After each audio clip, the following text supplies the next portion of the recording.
My name is Christine Mazza. Today I would like to talk about a disease that only women get. This disease is the most common disease you've never heard of. This disease is called endometriosis. What is endometriosis? Well, it is when blood and tissue stick to the organ wall on the outside of the organs. Endometriosis causes painful adhesions, which is displaced tissue, that grow outside of the uterus, ovaries, fallopian tubes, pelvis area, and even the bowels. This causes painful internal bleeding, scarring, organ dysfunction, and infertility. There is no reason why endometriosis happens. We cannot prevent it, and there's no cure for endometriosis. The symptoms include cramping, bleeding, scarring, organ dysfunction, and infertility. The bleeding, which is worse when you have your period, is so much worse than the pain. It is so much worse even between your periods. Just because your period is over doesn't mean your pain is over.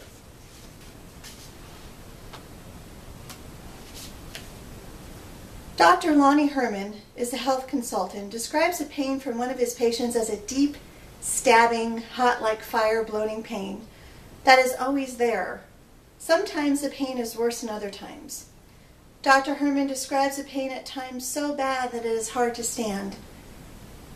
Endometriosis can also cause fatigue, bloating, and GI problems. Shannon Cohn from the TEDx University in Mississippi, she talks about and explains 1 out of every 10 women will be diagnosed with endometriosis. It takes an average of 8 to 10 years for doctors to diagnose endometriosis. Shannon explains that for years women were told they were overreacting or hysterical, or even as us women, we wanted attention.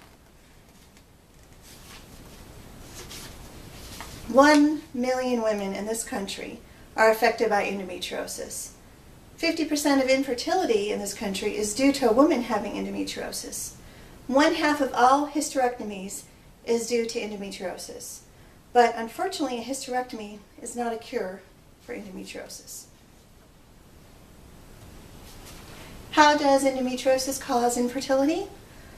Well, the inner layer of the uterus grows and thickens to prepare for implantation of a fertilized egg. An egg is released from the ovaries to the endometrium. If the egg is not fertilized, the endometriosis sheds, the interim sheds, as a normal part of the menstrual cycle, known as the period. In girls and women with endometriosis, some of the tissues do not exit the body during menstruation. Instead, it becomes attached to the organs such as the uterus, fallopian tubes, ovaries, intestines, pelvic, and bowels. This creates lesions and scarring which can block the ovaries and the fallopian tube. And that responds to monthly cycles and makes it harder to get pregnant. During trying to conceive with endometriosis and not trying to conceive can cause killer cramps, pain in organs, and during intercourse.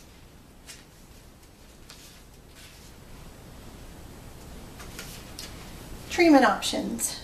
Number 1, the doctor first can start with hormones, birth control, products that block hormones, because endometriosis needs hormones to feed it.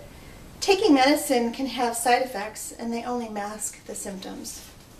The next step is laparoscopy, is when the doctor puts a camera through the belly button, and they can either burn it or cut it out. The problem with burning it is they can only burn what they see, so there is a very high chance it will come back. Doctors prefer to cut it out. The last option is a hysterectomy. That will cause permanent infertility. 7 to 10 surgeries are not uncommon for a woman with endometriosis to have in a lifetime.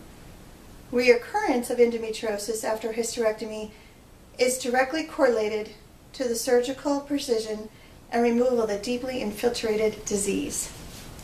Removal of all lesions keep the risk of reoccurrence as low as possible. As an ending note, I myself have stage 3 endometriosis. I've had all the pain and all the symptoms that I have explained in this speech.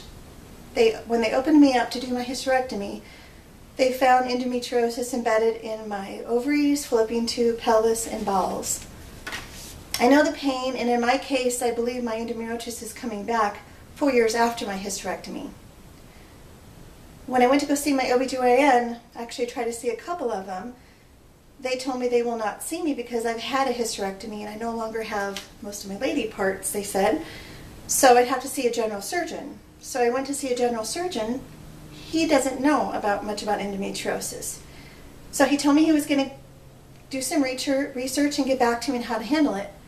We're playing phone tag. I've still tried to research him or research and contact him, and I still don't know quite how I'm going to handle it again. In closing, I am writing this speech because it is close to my heart, and more people need to know about this silent disease that affects so many women. If more researchers know, maybe there will be better options and maybe even a cure. Thank you for watching.